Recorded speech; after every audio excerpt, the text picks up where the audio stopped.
السلام عليكم صاحب يالكو soo dhawaada Muscab Rikaab maanta waxaan idin sharxi doonaa filim xiiso badan kaasoo lagu magacaabo Runner Fight fadlan hadad ku cusub tahay channelka nagu soo biiro taabo subscribe naguna dhiirigeli like mahadsanid Zoe Hull waa ardayad dhameynaysa dugsiga sare waxayna nolosheedu isbedeshay kadib markii hooyadeed u dhimatay cudurka kansarka Zoe iyo aabaheed Todd waxay subaxdii u soo baxeen keynta si ay u gaarsadaan ugaadh aabuhu waa u gaarsaday nolosha ku maareeya maqaarka ugaadha wuxuu si kaliisa u tooganayaa biciid isla markaana wuxuu ahaa biciidkan mid dhaawacmay balse aan dhiman Todd isagoo raba inuu mar labaad toogto biciidkan waxa si kaliisa madaxa dhagax weyn kaga dhufatay Zoe wuxuuna aad ula yaabay Zoe dabeecadeeda kadib geeridii hooyadeed waxayna haragii kala bixeen biciidkii xilliga quraacda Zoe waxay la hadashaa hooyadeed si joogto ah wayna garanaysaa inay wax ka qaldan yihiin balse waa maaweela ay nafteeda ku jeediso taasoo ay ka hesho xasilooni subaxda xigta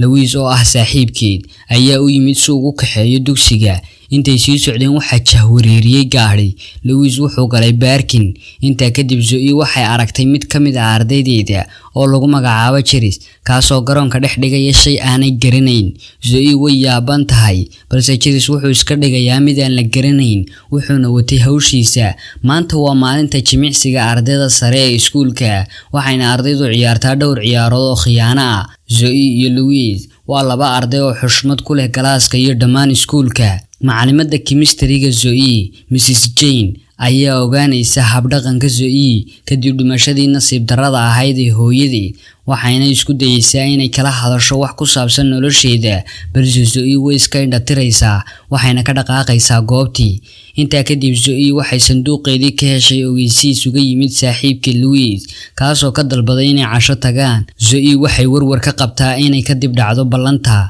isla markiiba waxay tagtay cafeteria oo ku yaala iskuulka dhexdiisa waxayna la kulantay saaxiibkeed Louise oo doonayay inuu saaxiibtiis Zoe u sheegto xiriir jacayl kaasoo muddo badan ka qarinayay iyada Zoe kuma socdo warka Louise oo waxay isku dayaysaa inay bedesho mowduuca uu ka hadlayo Louise wuxuu u sii sharaxayaa Zoe inay xiriirkooda saaxiibtinimo u bedelaan mid jacayl si kaliisa Zoe way xanaaqday waxayna Louise ka codsanaysaa inay aado dhankaas iyo suuliga waqtiyo isku xiga waxa magaalada ka socda qaraxyo aan khasaare lahayn kana dhacaya goobo kala duwan booliiska shaqaalaha caafimaadka iyo debdemiskuba waxay ku hawlan yihiin inay xakameeyaan qaraxyadan oo u muuqda inay yihiin kuwo la kaca marka ay Zoe gasho musqusha waxay arkaysaa Anna oo ah khiyaanoolay la galaas ah iyada taasoo shay ku qarinaysa xagga sare ee suuliga kadib markay aanay ka tagto goobta Zoe waxay baaraysaa meeshii balse waxba kama helayso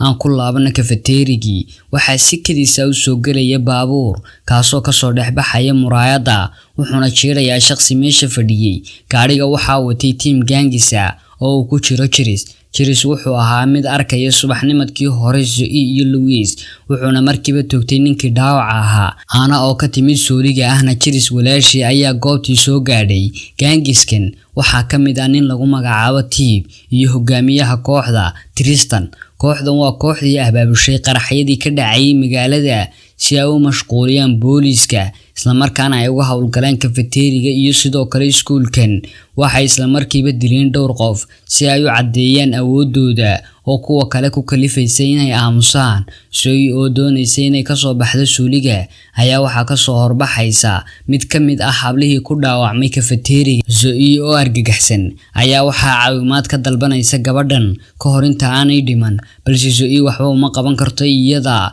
Zoe oo garatay inay wax qaldan yihiin ayaa si taxaddar leh u soo gaaraysa goobta waxayna dhageysanaysaa sheekada gangiskan hogaamiyaha kooxda ayaa u sheegaya ardaydan inay yihiin la haystayaal ay waajib ku tahay dhammaan amaradiisa Chiris ayaa arkaya nin maalin walba uu xoog sheegan jiray banaanka wuxuuna u tooganayaa si dhaqso leh isagoo amar aan ka haysan hogaamiyaha ilaan wanin hubaysane Tristan oo isagoo ku raacsanaa fikirka Chiris ayaa u sheegay inuu istajiyo oo uu isticmaalo qoriga marka loo ogolaado khaliya Tib ayaa soo aadaya dhanka iyo musqusha isagoo dareemay inuu qof dhageysanayo Zoe oo dareentay inuu qof soo aaday dhankeeda ayaa si degdeg ah u fuushay dhanka sare ee musqusha hor inta aanu soo galin tiib wayna dhex gurguuranaysay iyadoo rajaynaysay inay gaadho dhanka kale laga baxo. dhinaca kale gabadha ayaa Tristan weydiisanaysa inay wacdo qof ay jeceshahay, waxayna wacday hooyadeed isla markaana uga warantay xaaladda jirta. waxay sidoo kale u sheegtay inay jeceshahay hooyadeed ilaan waa dardaarane. dhanka kale maamada ayaa gabadheeda u sheegtay inay kooxdan ku wargelin doonto booliiska. Tristan ayaa qof kasta u sheegay inaanay isku dayin inay iminka wacaan booliiska, taas beddelkeeda u ogolaaday inay wacaan waalidkooda ka hor inta aanay dhiman. dhanka kale Zoe waxaa la soo jabaysa saqafka sare ee jikada, waxaana sawaxanka maqlaya Chris isla markaana soo aadaya dhankaasi jikada. islaantan oo ku jirtay jikada ayaa badbaadinaysa Zoe, waxaana u soo baxaysaa dibadda isla markaana Chris ayaa tooganaya. Zoe oo dhaawacan ayaa ka baxsanaysa meeshii, waxayna isku qarinaysaa meel luuqa. nasiib wanaag lama qabanayo. dhanka kale Tristan ayaa qaybta soo dhaweynta iskuulka uga waramaya ardaydii dhimatay. ma rumaysanayso iyadu, waxayna wacaysaa waardiyaha iyo maamulaha.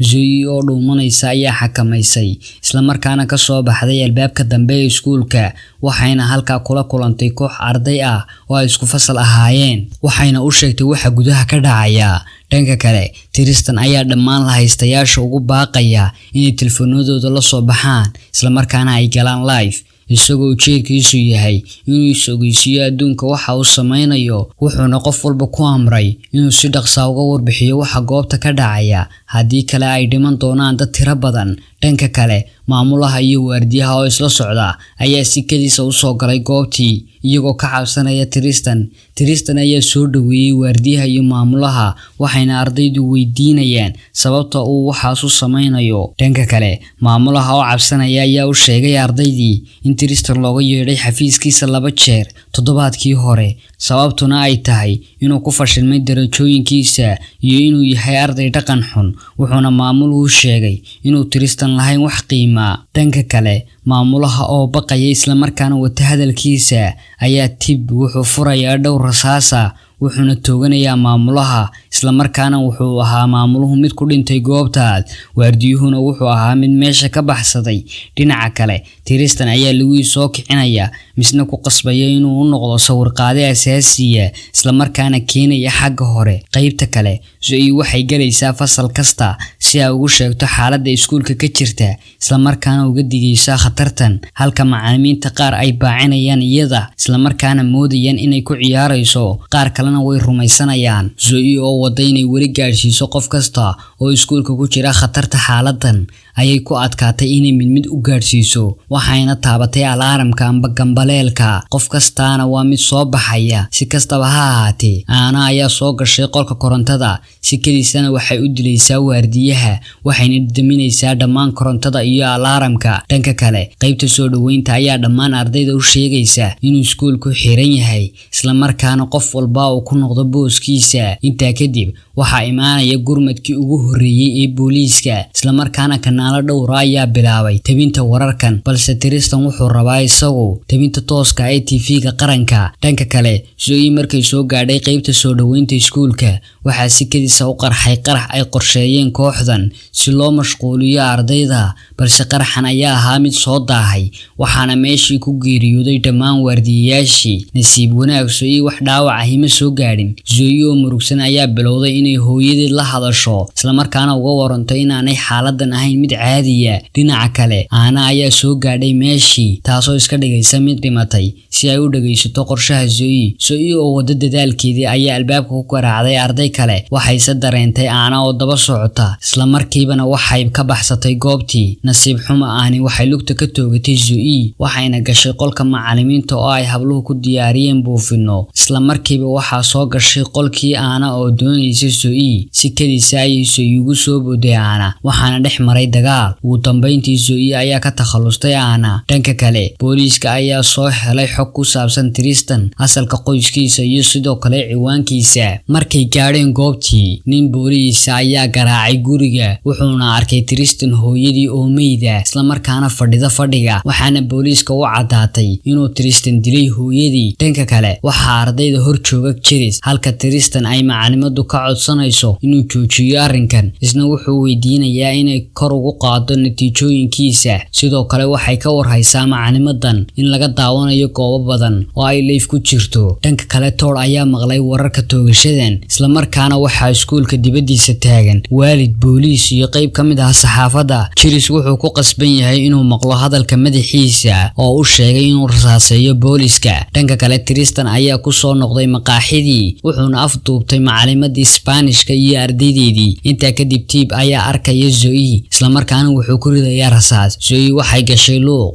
isla markaana Tib oo ku wareeray meesha ayay Zoe la dhacday haanta debdemiska waxayna keentay qolka hoolka isagoo ka tiinadaysan. waxaa mar kale soo muuqday hooyada Zoe oo kala hadlaysa inaysan ogolayn inay dhimato Zoe sababtoo ah aad ay u jeceshahay. markuu Tib soo kaco wuxuu arkayaa iyadoo la hadlaysa nafteeda waa Zoe. Zoe ayaa weydiinaysa sababta uu ugu lug yeeshay toogashada. Tib ayaa ku andacoonaya inuu maamulaha iskuulku ka goostay natiijooyin uu shaqaystay sidaasna uu ugu biiray kooxdan Tristan. dhanka kale Zoe ayaa uga warbixinaysa nolosha Tristan iyo sida uu yahay qof xun oo aan naxariis lahayn. sidoo kale Tib ayay ugu hanjabaysaa inay horgeyn doonto dadka isla markaana uu ka hadli doono dhacdadan cagajugleynta. Zoe ayaa ka soo baxday hoolkii waxayna soo qaadatay qoriga Tib isla markaana waxay aragtay macalimad Jane oo hor socota ardaydeedii. dhammaantood waxay ka naxeen Zoe oo ay moodayeen inay ka mid tahay burcadan.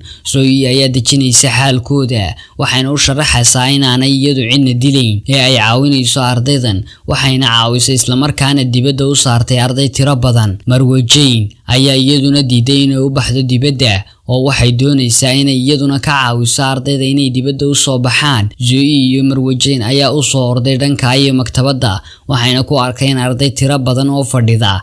dhanka kale Todd oo dibadda taagan ayaa qaar ka mid ah ardaydii la badbaadiyay ay u sheegeen inay Zoe gudaha ku jirto oo ay caawinayso ardaydan. Todd ayaa ka naxay warkan maadaama uu u baqayo gabadhiisa. dhanka kale Tristan ayaa helaya xogta inuu jiro qof ardaydan ka caawinaya inay baxsadaan. Tristan ayaa wacaya nambarka Anna balse cidina uma jawaabayso. Tristan asagoo ku jira live-ka ayuu weydiinayaa ardayda qofka ka dambeeya qorshahan. Zoe ayaa si geesinimo leh ugu sheegtay inay tahay badbaadiyaha ardaydan. sidoo kale waxay u sheegtay inay gebi ahaanba ka takhalustay Anna. Tristan si uu xaqiijiyo arrinkan ugana cadhaysiyo Zoe wuxuu tooganayaa dhowr hablood. dhanka kale aabaha Todd ayaa daawanaya live-kan wuxuuna la soo baxayaa qorigiisa ugaarsiga wuxuuna go'aansaday inuu isagu badbaadiyo gabadhiisa. Zoe ayaa sidoo kale u soo gashay Tib oo ka qoomamoonaya dhacdadan uu sameeyay waxayna u muujinaysaa kalsoonida ay ku qabto nafteeda waxayna u dhiibaysaa qori ka hor inta aanay soo aadin kafeteriga. Zoe ayaa soo gashay kafeteriga waxayna hortimi Tristan ayaa la yaabay qofka qorshihiisa dhibaataynaya inay tahay Zoe wuxuuna la yaabay kalsoonida ay ku qabto nafteeda. sikadiisa Tib oo qorigiisa wata ayaa soo daba istaagay Zoe si uu u ilaaliyo iyada. Tristan ayaa ku qoslay maadaama uu Tib yahay shaqsi jilcan misna aan ku fiicnayn ridista qoriga. si lama filaan ah Chiris ayaa furay dhowr rasaas wuxuuna toogtay Tib. Zoe iyo Louise waxay heleen fursad ay kaga baxsadaan goobtan. Louise ayaa Zoe u sheegay inuu dhaawac yahay misna ay xabad kaga taalo caloosha. Zoe ayaa Louise u kaxaysay qolka macallimiinta waxaynu arkaynaa Zoe oo shuminaysa Louise isla markaana u ballan qaadaysa inay badbaadin doonto isaga iyo ardaydaba waxayna ka tagaysaa goobtii. Chiris ayaa sidoo kale maqlaya codadka Zoe iyo Louise wuxuuna ridayaa rasaas dhowra. Zoe ayaa soo galaysa qolka chemistry-ga isla markaana waxay furaysaa gaaska waxaana dhacaya qarax yar. aabaha Todd oo jiifa meel kayna oo u dhow iskuulka si uu badbaadiyo gabadhiisa ayaa arkaya ololkan wuxuuna raadsanayaa meel uu ku gabado. Zoe oo dabku soo gaarsiiyay dhaawac isla markaana jiifta goobtii ayuu soo diristaagay Chiris oo ku dhow inuu toogto Zoe ayaa albaaqsiyo gudahood waxa ku dhacay saxabad uu soo riday shiishyahankan ugaadhsadaha ee Todd. durbadiiba waxaa qabtay booliiska balse isagu uu faraxsan yahay maadaama uu badbaadiyay gabadhiisa. dhanka kale Tristan ayaa wacaya nambarka Chiris. Zoe ayaa soo qaadaysa telefoonka. dhinaca kale hooyada Zoe ayaa ku dhiirigelinaysa inay la sii dagaalanto burcadan. Zoe ayaa Tristan u diraysa sawirka jiris oo meyd ah isla markaana weydiinaysa waxa uu la muuqdo. Tristan ayaa ogaaday inuu khasaaray dhammaan qorshihiisii maadaama uu hadda yahay keligii, wuxuuna bilaabay inuu galo gaadhiga oo uu kiciyo dhammaan waxyaalaha qarxa kuwaasoo saaran gaadhiga. Waxay sidoo kale Zoe live-ka uga sheegtay oo u cadaysay Tristan inuu ku khasaaray dhammaan qorshihiisii isla markaana ay u soo socoto dhankaas iyo kafeteriga si ay u badbaadiso dadka inta kale. Tristan marka uu hadalka maqlay wuxuu si kadis ah u kaxaysay mid ka mid ah lahaystayaashii si uu uga dhigto madax furasho haddii uu qof soo daba kaco. Zoe ayaa soo gashay kafeteriga waxayna fuushay gaadhigii burcadda. Sidoo kale waxay aragtay inay miiradan ka harsan tahay 44 ilbiriqsi oo keliya. Zoe ayaa qof kasta u sheegtay inuu ka baxsado meeshan isla markaana waxay kicisay gaadhiga iyadoo banaanka uga saartay kafeteriga. Gaadhiguna wuxuu ahaa mid ku qarxa dibadda, wax khasaare ahna aan geysan.